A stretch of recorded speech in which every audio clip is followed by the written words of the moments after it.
Good morning, evening, or night. We are from the group 261 and we're going to talk about preserving the environment. My name is Rogelio Puente, and I will talk to you about types of pollution. But first, what is pollution?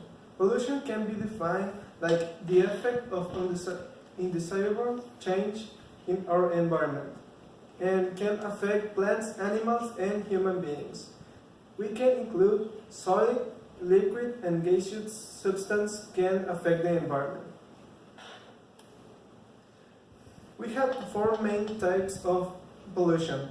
Air pollution, who can be defined like the substance in atmosphere, who can affect plants, animals, and humans, like water pollution, which is the contamination by substance in water.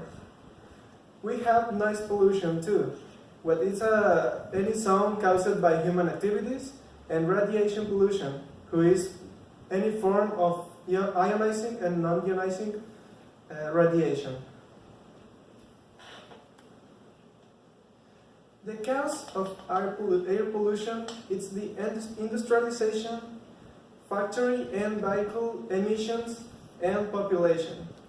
The water pollution can be caused by BOD, nutrients,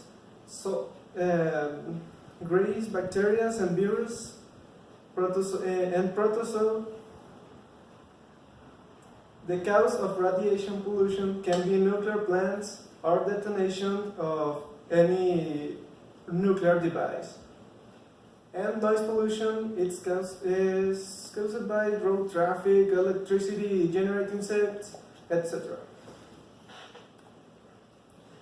We have possible solutions like plant more trees because they can absorb toxic gases and purify the air. Reduce our dependency of fossil fuels like coal or oil. 2. Can save the electricity and improve the energy efficiency. Use your cycle or go on foot. And use fewer hazardous chemicals wherever possible. Vazquez Rivera, and I'm going to talk about how to preserve natural resources, the air, water, soil, forests, animals that are providing natural or occur natural are called natural resources. We know that man depends on his environment. We need our environment and the things it provides just for staying alive. Animals and plants also depend on the environment for their survival.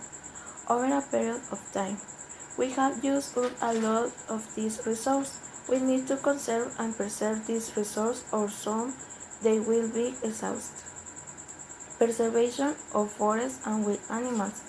We need to stop destroying forests and cutting trees. Forests are the home to many different animals, birds, and insects. Trees help and purify the air and also hold the soil. With the roads and slow soil erosion, we must protect our forests.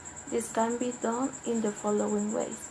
We must control the cutting of trees and plant more trees. We must prevent forest fires. Preservation of soil. Soil is a very important natural resource. Men and animals depend on plants for their food, and plants get nourishment from the soil. So we can say that a living things depend on soil for the food. The process of grind or rivets crying away the top fertile layer of soil is called soil erosion. Cutting of trees of deforestation, strong winds in place of late vegetation, running of water bodies over the soil and overgrazing are causes of soil erosion. We can prevent it with the following method.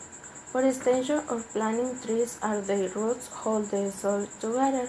Cultivating the soil also provides it cover and prevents with. I'm David Aguilar Vazquez, and I'm going to talk about alternative energies.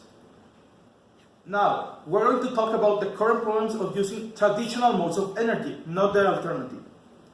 First of all, the cost. Non-renewable energy is becoming more and more expensive because the supply is diminishing quickly. The second problem is that the demand of energy is constantly increasing. This is because more people, more energy is needed. Now, the current sources of energy have been proven to be a main cause of pollution. For example, the emission of carbon dioxide. Now, the benefits of using alternative energies can be divided in three main aspects. They help to reduce the pollutants and greenhouse gases effects. Also, they reduce the amount of toxins that are a result of traditional energy uses. And also, at long term, they become money savers. This is very useful because it can help your economy. Also, researchers have been searching new sources that we can use for energy. For example, the wind. The wind is only, you use a device that generates the energy by moving with the force of the same. Solar energy is energy produced by absorbing the energy of the light that the sunshine produces. This is mainly by some solar panels that are designed by this. Also the biomass, which is any fuel derived from a plant matter in recent or more old past. For example, let's say dead wood. Also the geothermal energy. This energy is based on using it by the heat that is produced by a source of, for example, a geyser. Also we have hydropower. This is more common in current days because you use the power of the flow of rivers or lakes to produce the energy by moving, for example, a power plant. And also, as a very brief conclusion, we have find that alternative energies are very useful nowadays because they are creating a positive effect on society.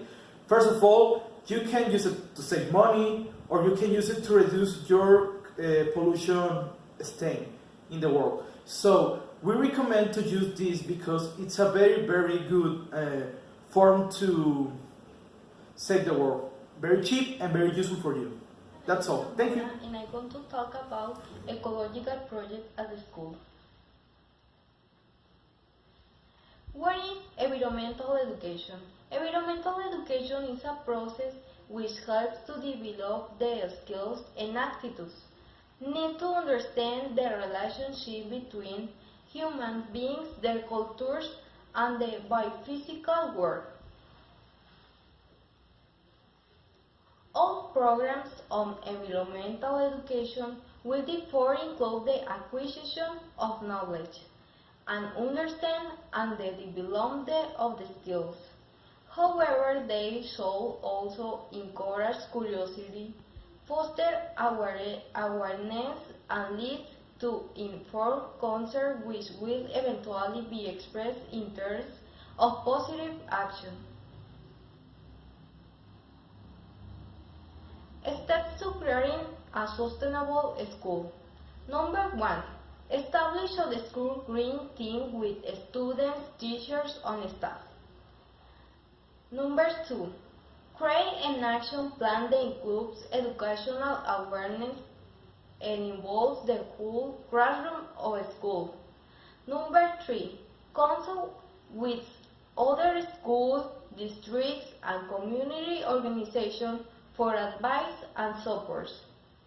And finally, evaluate progress regularly at the end of the school's term, and you'll be revising the results of past environmental audits. Ideas of projects. First, recycle programs. After learning about the history and importance of recycling, create or enhance a recycling program at your school. Second, reduce school cafeteria waste. And finally, reducing energy consumption.